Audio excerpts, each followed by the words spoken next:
नमस्कार एवरीवन। थोड़ा लाइटिंग का इशू है, उसको लिए थोड़ी माफ़ी चाहता हूँ। पर आज का वीडियो बनाना बहुत ज़रूरी था। पिछले 1 महीने से वीडियो नहीं बना पाया।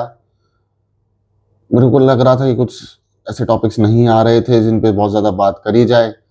पर अभी पिछले 1-2 हफ्ते के अंदर कुछ चीज़ें बढ़ी, कुछ चीज़ें बहुत अच्छी दिखी, तो इन चीज़ों पे बात करना ज़रूरी है। देखिए, अब जो चीज़ें हुई हैं, जिन पे बात करना ज़रूरी है, उसमें यूजीसी का जो पूरा चला मुद्दा वो आता है, जिसमें जनरल कैटेगरी के ऊपर जो दबाव बना, उसके विरोध में जो बात हुई, उसको जैसे रोका गया, सुप्रीम कोर्ट तक से उस पे बयान आए और खुद बीजेपी के अंदर 2 फड़े दिखे। और ये बात जानना ज़रूरी है कि जो यूजीसी का मामला है, उस पे अगर आप बीजेपी को और मोदी को और शाह को, इनको अगर आप टारगेट करना चाहते हैं, तो ये बिल्कुल बात सही नहीं है। ये सही क्यों नहीं है? सही इसलिए नहीं है क्योंकि बात समझने की ये आती है कि ये जो यूजीसी का फॉर्मेट बना है और जो ये बात पूरी हुई है, ये लोअर ब्यूरोक्रेसी के लेवल पे हुआ है और मिडिल ब्यूरोक्रेसी के लेवल पे हुआ है। अपर ब्यूरोक्रेसी मंत्रालय और जो बड़ा होता है, उसके ऊपर ये बात शुरुआत में नहीं गई थी। एक हायरार्की ऑर्डर होता है, ऑर्डर चेन होती है, उसके हिसाब से जहाँ पे बाकी लोगों ने इसको बढ़ा चढ़ा के बताया कि अरे अरे ऐसा हो गया वैसा, वो ऐसा नहीं है। बात क्लियर आपको समझनी पड़ेगी। थोड़ा अलग बात आती है, बहुत सारे लोग बहुत सारी चीज़ें बोलते हैं, पर पिछले 1 महीने से सारे के सारे चीज़ों को समझने के बाद, तथ्यों को समझने के बाद, बहुत सारे वरिष्ठ पत्रकारों से लेके, ब्यूरोक्रेट्स से लेके, सरकार की तरफ से जो निकल के आया है, कोर्ट्स की तरफ से जो निकल के आया है, उन सारी बातों को समझते हुए ये बात समझ में आई है कि यूजीसी का जो मसला है, वो अब ठंडे बस्ते में है। इसमें हमें ये मानना पड़ेगा विष्णु शंकर जैन जी के, जो उन्होंने सभी देशवासियों की तरफ से अपना कोर्ट में मत रखा। शंकर दीक्षित जी, जयपुर डायलॉग्स उनका चैनल है, पूर्व IAS अधिकारी हैं और हिंदुत्व के लिए और राष्ट्र के लिए बहुत ही बड़े लेवल पे बहुत काम कर रहे हैं। एक तरह से मेरे लिए प्रेरणा भी है कि उनको देखते हुए और बाकी 2-4 बड़े यूट्यूबर्स को देखते हुए मैंने ये जो भी यूट्यूब पे वीडियोस वगैरह शुरू करी। मेरा कोई पर्सनल निजी क्या कहते हैं, मॉनेटरी इसमें मेरा कुछ नहीं है। बात जो करने की होती है वो करता हूँ। ये एक तरीके से मेरा आउटलेट है कि जो मुझे लगता है कि भाई इस चीज़ पे बात होनी चाहिए, वो बात करी जाती है। दूसरी बात यूजीसी के बाद जो निकल के आती है, वो है ट्रेड डील्स, टैरिफ्स और जो इस टाइम पूरा हड़कंप मचा पड़ा है अमेरिका के अंदर, वो मैं ये वीडियो परसों भी बना सकता था। मुझे परसों रात को पता चल गया था कि मंगलवार की रात को कि क्या हुआ है, और मंगलवार को शायद सबसे पहले जिन लोगों को पता चला मैं उनमें से था। वो कह सकते हैं कि भाई कहाँ से सोर्सेज आए क्या है, बट मुझे पता चल गया था तो कि जो टैरिफ्स है वो स्टक डाउन हो गए हैं सुप्रीम कोर्ट ऑफ अमेरिका की तरफ से। और उसको ये चक्कर में ट्रम्प जी जो हैं वहाँ के प्रेसिडेंट, उन्होंने कुछ काफ़ी तीखे शब्दों का क्या कहते हैं उपयोग किया अपने ही सुप्रीम कोर्ट के बारे में। पर चलिए, वो उनकी बात है। अब वो सबसे बड़े, सबसे ताकतवर देश के राष्ट्रपति हैं, दूसरे बार के राष्ट्रपति हैं। उन्होंने अपने हिसाब से टैरिफ्स लगाए थे ताकि डॉलर का आर्टिफिशियली अपर हैंड बना रहे। उनकी जो पूरी की पूरी चरमराती अर्थव्यवस्था है, उससे थोड़ा सा लोड ऑफ हो सके, ऑन हो सके, और वो टोटली बैकफायर कर गया। इसके अलावा जो बात करने की, वो ईरान है और जो ऑयल गेम है वो है। लेकिन सारों के बीच में कुछ घरेलू मुद्दे भी हैं, तो एक एक करके शुरू करते हैं। तो सबसे पहले यूजीसी पे बात करते हैं। यूजीसी का जो मुद्दा, जैसे मैंने आपसे कहा कि ये लोअर ब्यूरोक्रेसी और मिडिल ब्यूरोक्रेसी के द्वारा ये ड्राफ्ट बिल हुआ। इसके ऊपर सही से जो ऊपर के होते हैं उस पर इतना नहीं आता है, मतलब एक हायर की ऑर्डर होता है कि इस ऑर्डर को यहाँ से यहाँ तक ले जाने की जरूरत है, उसके ऊपर ये डिस्कस नहीं हुआ। अप्रूवल्स हो गए, आ गया। जब वो आया, जब लोगों ने पढ़ा तो पता चला अरे यार ये तो बिल्कुल ही गलत हो गया। तो उसके ऊपर संज्ञान लिया गया, कोर्ट के द्वारा संज्ञान लिया गया, फिर सरकार ने उसके बातचीत हुई और अब ये वापस से बदला जाएगा और सब कुछ वापस से नॉर्मलाइजेशन पे आएगा। लेकिन ये एक चीज़ बताता है कि जो इतने सालों का हमारा एजुकेशन सिस्टम है और जो उसके अंदर जो लोग पढ़ के आए हैं, पिछले 10-11 साल हो से ये सब चल रहा है। 2014 से 2026 आ गया तो 12 साल हो जाएंगे। 12 साल का मौका है था भाजपा पे, तो इन्होंने ब्यूरोक्रेसी के अंदर जो इनको काम करने चाहिए थे, जो थोड़ा सख्त रवैया अपनाना चाहिए था, वो नहीं अपनाया। और ये बात सामने दिखती है, इस पर कोई दो राय नहीं है। मैं ये नहीं कहता कि हर चीज़ पे भाजपा का आपको विरोध करना चाहिए या सहयोग करना चाहिए। देखिए, ओवरऑल देखा जाए तो मेरे को पता है कि भाजपा के अलावा इस टाइम पे इस देश में कोई पार्टीज बची है नहीं जिसको हम सपोर्ट कर सके। As a Hindu, as a nationalist, आप कुछ भी कर लीजिए, आप नहीं ढूंढ पाएंगे फिलहाल कोई विकल्प। जब इस पे विकल्प आएगा तो विकल्प भी देखिए ऐसे ही आएगा कि एक तरफ में, अब जैसे राइट विंग लेफ्ट विंग कहा जाता है, पर वो तो वेस्ट की वो है, तो एक तरफ नेशनलिस्ट, एक तरफ सेंट्रल नेशनलिस्ट, ये रह जाएंगे। और लेफ्ट टू सेंट्रल जैसी जो चीज़ है वो ख़त्म होती चली जाएगी आगे आने वाले सालों में। क्योंकि जब जब देश में अंदर उन्नति होती है, डेवलपमेंट होता है, लोगों के पास पैसा आता है, लोग अपने जो संपूर्ण जीवन का जो आधार है, जो उसकी शिला है, उसको बेहतर कर पाते हैं, ठोस जिंदगी जी पाते हैं, उसके साथ साथ आपका प्राइड बढ़ता है। आपका प्राइड बढ़ता है तो आपके अंदर नेशनलिज्म बढ़ता है, अपने लिए स्वाभिमान बढ़ता है। और स्वाभिमान के साथ साथ आपको ये समझना चाहिए कि उसी से आपका आगे का जीवन और आपकी विचारधारा बनती है। लेकिन 12 साल हो जाएंगे, 11 साल हो चुके हैं, और अभी भी सरकार जो हम चाह रहे थे उस मुद्दे पे, ब्यूरोक्रेसी पे पीछे रहती हुई दिखती है। Hopefully they get a wake up call from this and they will work on it. तो यूजीसी का जो मुद्दा है वो विचाराधीन है, वो बिल्कुल ठीक किया जाएगा। और बहुत अच्छे तरीके से जो लोगों ने आउटरीच किया है उसके हिसाब से जो निकल के आया है।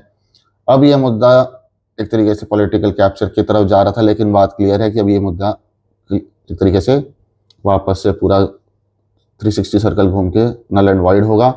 उसके बाद सही से इसके टर्म्स आएंगे और सब कुछ सेफ रहेगा, जनरल कैटेगरी के बच्चों के लिए सेफ रहेगा, कोई भी डिस्क्रिमिनेशन नहीं बनेगा।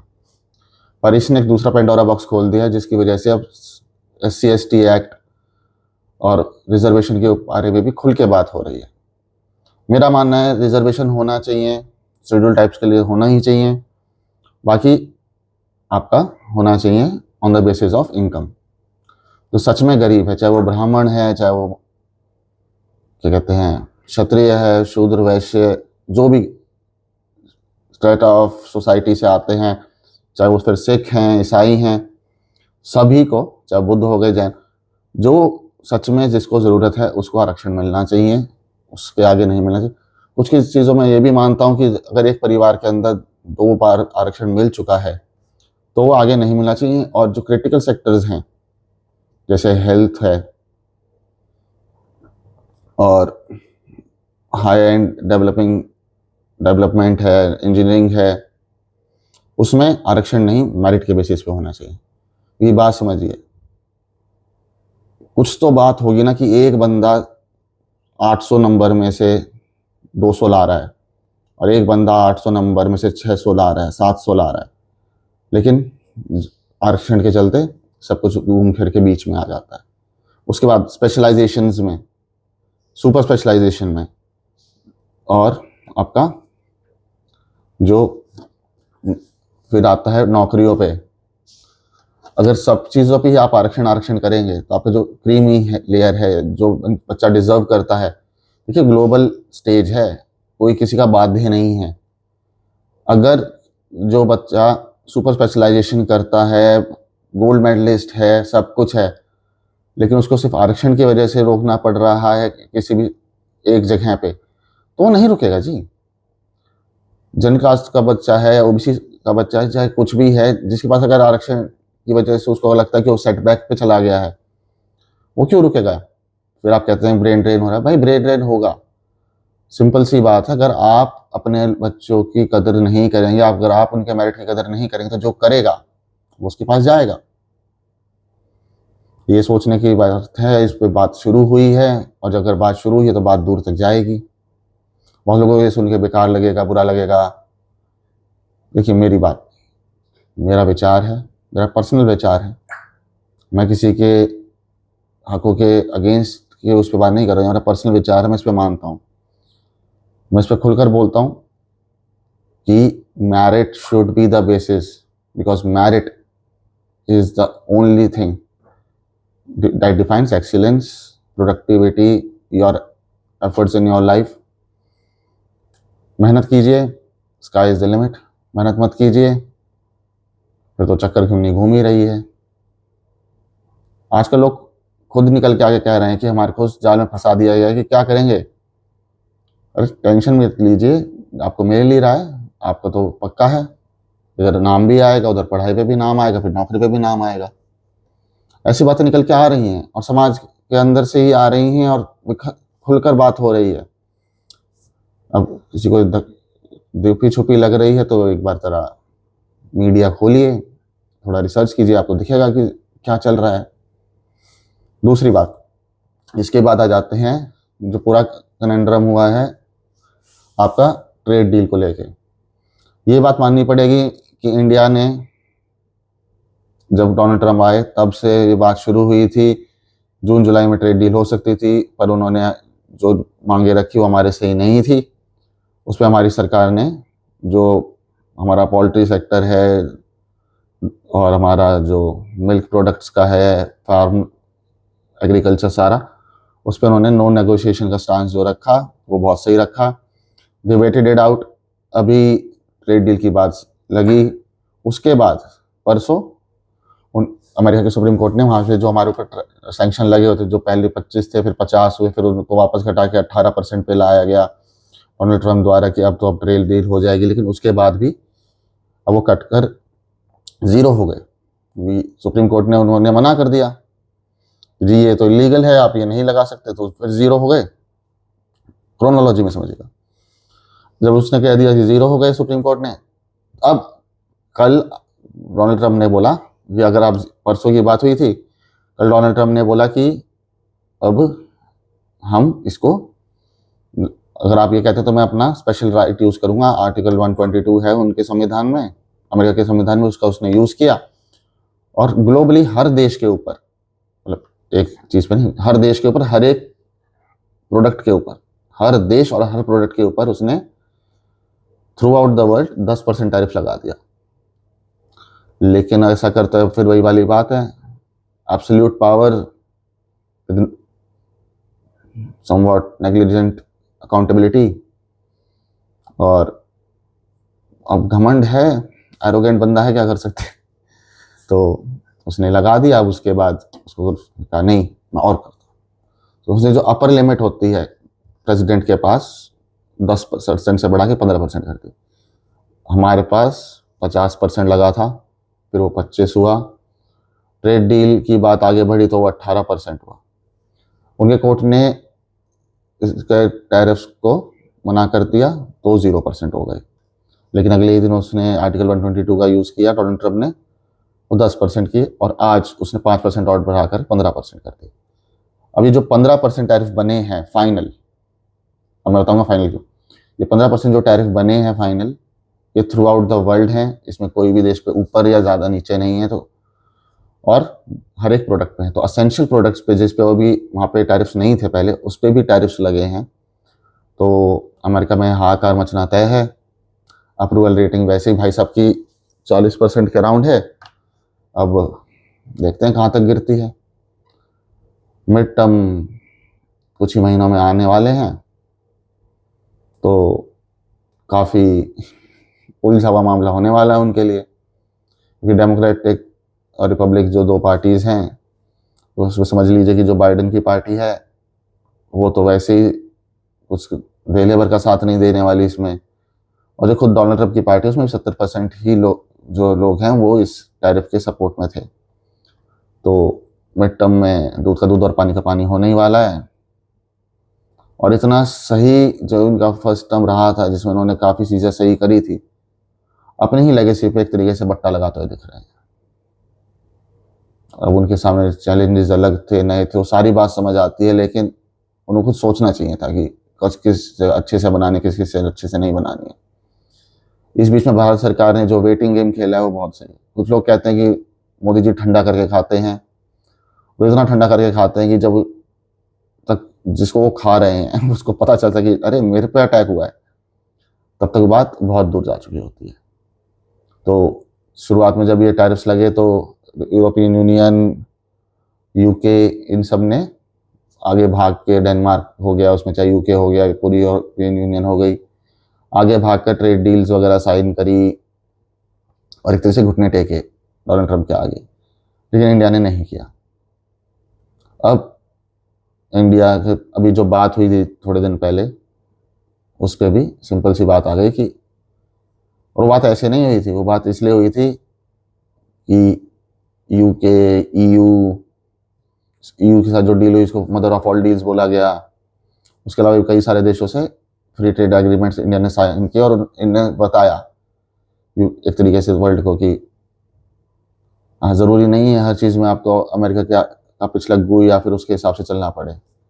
कई बार अमेरिका को भी ये सोचने की ज़रूरत है कि आप हमेशा के लिए एक ये नहीं सोच सकते कि आप एक अकेले ध्रुव हैं दुनिया के जिसके अराउंड बाकी लोग चक्कर मारेंगे।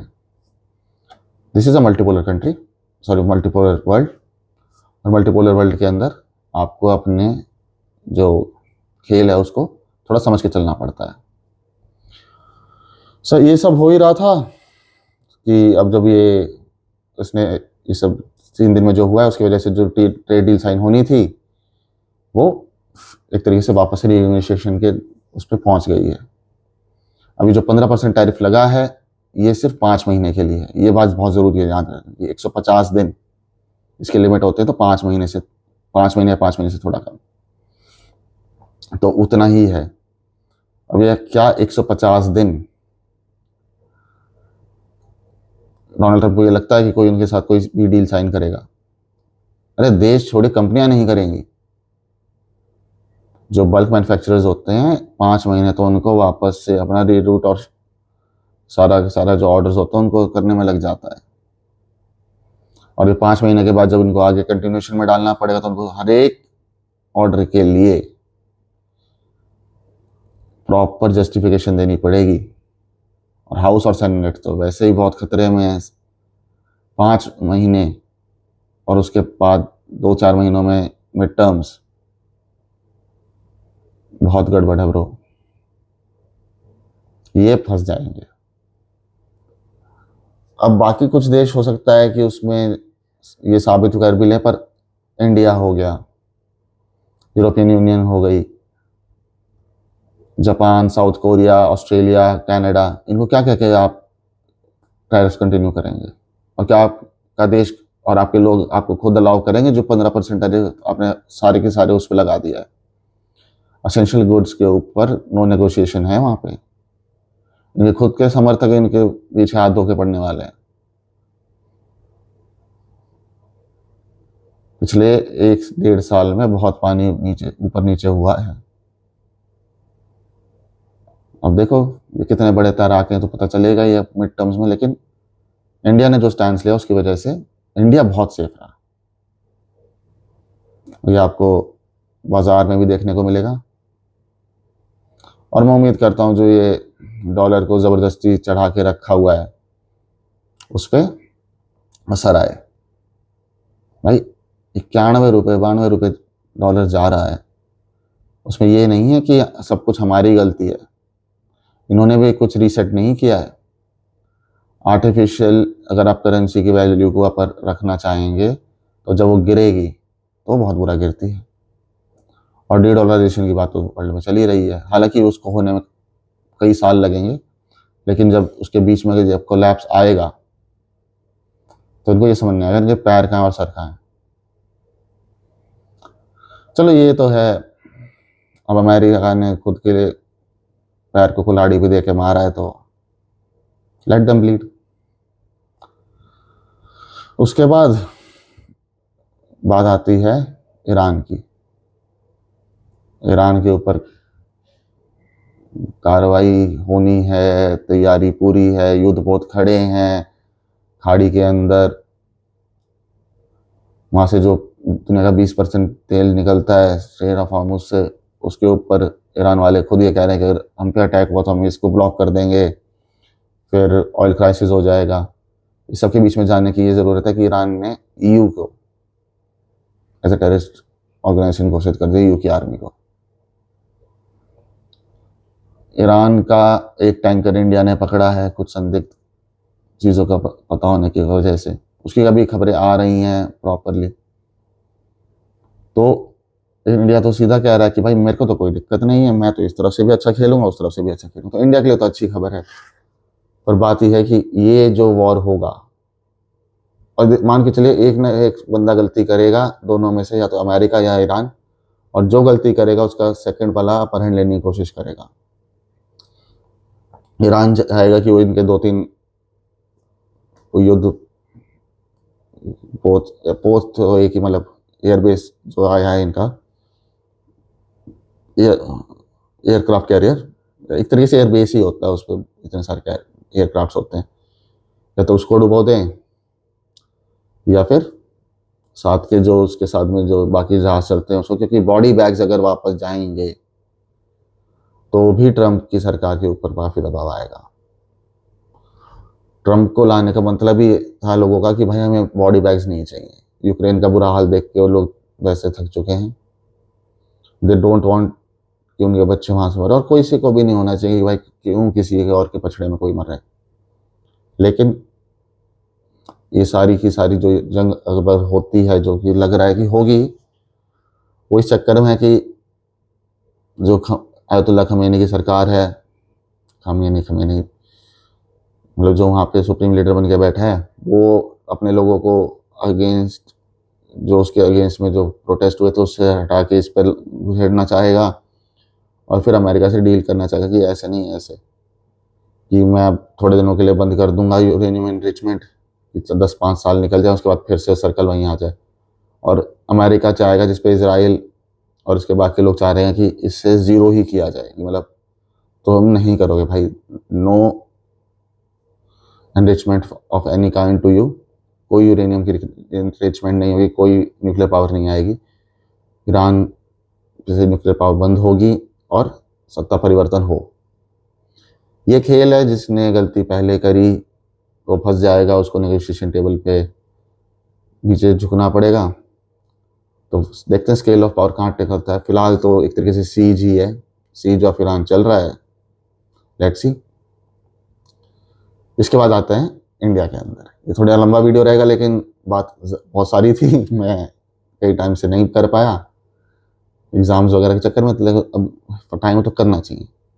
इंडिया के अंदर आते हैं, कुछ टाइम बाद चुनाव हैं, बंगाल में हैं, तमिलनाडु में हैं, असम में हैं।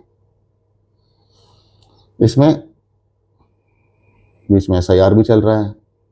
SIR एक तरीके से देखा जाए तो काफ़ी अच्छा मुद्दा हो गया है मेरे लिए, मज़ा भी आता है बात करने पर। लेकिन इसमें अब सबसे बड़ी बात ये हुई कि ममता बनर्जी जो खुद गई सुप्रीम कोर्ट पे, उसने वहाँ पे जो सुप्रीम कोर्ट में बेंच ने कहा कि आपने जो वकील हायर कर रखे हैं वो बहुत ही काबिल वकील है, तो आपको आने की क्या जरूरत थी। एक तरीके से ऐसे भी लिया जा सकता है कि सुप्रीम कोर्ट ये कहना चाहता था कि तुम क्यों आए हो, हम 2 वकीलों से बात करेंगे, तुमने अपना जो बात करनी थी कर दी। उसके बाद सुप्रीम कोर्ट ने ये कह दिया कि भाई फ्रीबीज जो होती हैं ये गलत हैं, फ्रीबीज नहीं होनी चाहिए।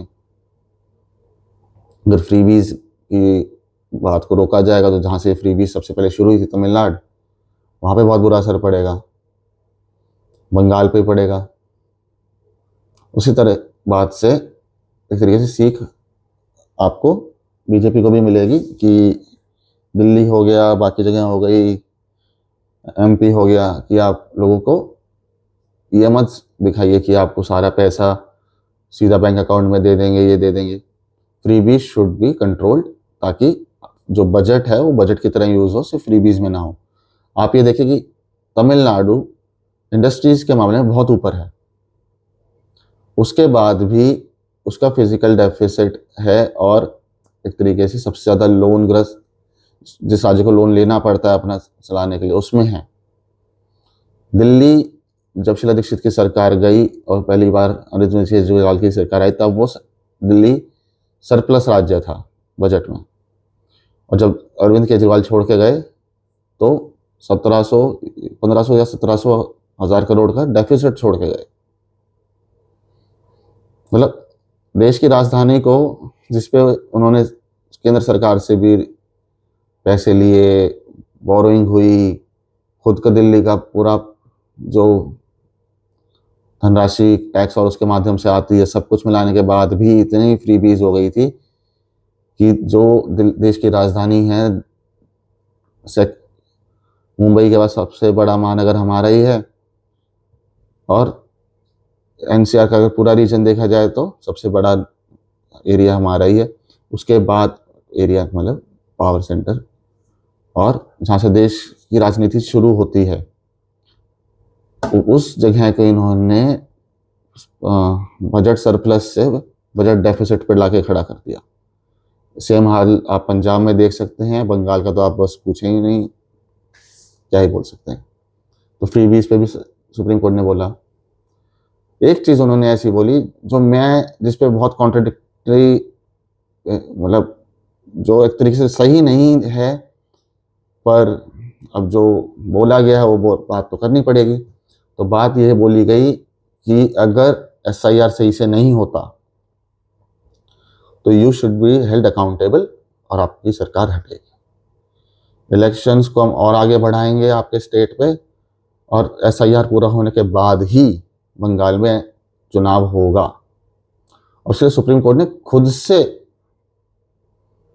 अपने लोग लगाए एसआईआर के लिए।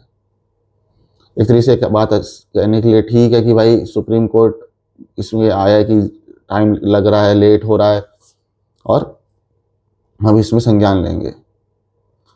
पर टेक्निकली चुनाव आयोग का काम है ये कराना। They are the executive power जो इसको अंजाम देती है। अगर जुडिशरी एग्जीक्यूटिव के अंदर घुसती है तो ये टेक्निकली रॉन्ग है। बात बिल्कुल ठीक हुई है कि भाई एज ए सुप्रीम कोर्ट हम भी इस बात को संज्ञान में लेते हैं, और जितना जल्दी हो वो हो।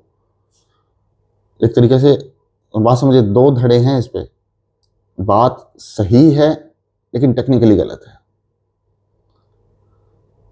तो जुडिशरी एग्जीक्यूटिव के उसमें आई है, देख चलो ये तो हो गया, लेकिन इससे आगे के प्रेसिडेंट सेट नहीं होने चाहिए। It should be held one time, एक बार ये बहुत जरूरी था इसलिए हुआ, आगे ये नहीं होगा। जो काम एग्जीक्यूटिव का है वो एग्जीक्यूटिव करे, जो काम जुडिशरी का वो जुडिशरी करे, जो काम ब्यूरोक्रेसी का है उसको स्ट्रीमलाइन किया जाए, and people should be held accountable. ऐसा नहीं कि जो हमने तो लिख दिया ओके जी ओके जी। अकाउंटेबिलिटी लानी पड़ेगी। आप प्राइवेट सेक्टर के अंदर देखिए, आप ये नहीं कह सकते कि मैंने कर दिया, यू विल गेट फायर्ड। और सरकारी तंत्र में आपको कुछ नहीं कह सकता कोई।